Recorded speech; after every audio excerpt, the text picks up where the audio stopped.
The Asia Pacific has become the geopolitical cockpit of the 21st century. Its trajectories will shape the security architecture not only for this region but of the world. Crisis prevention is better than crisis fighting. Suppressed disputes, whether territorial or ideological, cannot be indefinitely managed. Durable mechanisms must include pathways of fair and peaceful dispute resolution. South Asia must not be left out of the Asia Pacific stability conversations. It is home to two geographically contiguous nuclear powers, an unresolved territorial dispute of Kashmir, and the living memory of several crises that nearly spiraled out of control. Crisis management debate in the Asia Pacific is incomplete without a serious focus on South Asia. Nuclearized South Asia presents a risk of strategic miscalculation of a global consequence. Post Pahalgam, the threshold of an escalatory war has come dangerously low, implying greater risk on both sides, just not in the disputed territory, but all of India and all of Pakistan. This is extremely detrimental to investments, trading, and development needs of 1.5 billion people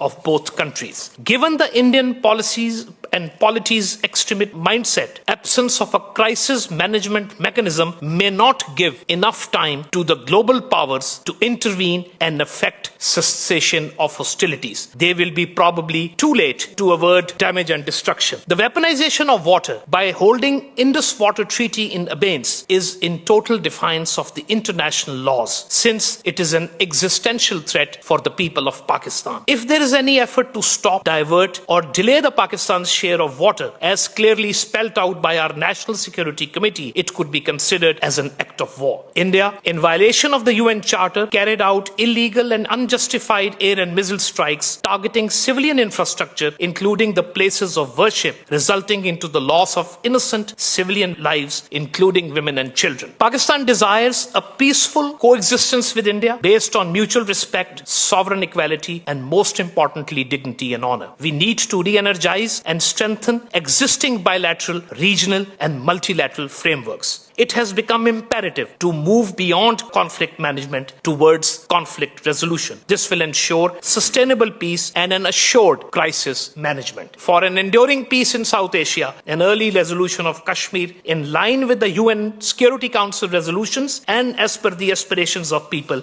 is essential. We seek a principled order, an order anchored in sovereign equality and restraint. In this, crisis management is not merely a set of tools, but a strategic ethic. Since 2013, we have been repeatedly urging the international community and to the Indians also to resort to these formal mechanisms of communication. As you saw that during the recent crisis, this was the only open channel available. But there has been a reluctance from the other side. Pakistan is open to have any number of mechanism channels because we believe that it's only dialogue and consultation and on the table that the issues can be resolved. Any mechanism implanted into this region from outside will lack local respect and recognition, because you know that anything which has to be enforced has to have the local understanding, the local culture, the local sensitivities taken into account. Unless you think yourself that you are dominant and you do not want to speak from the position of equality, there's a trust vacuum and there are no respect for the red lines,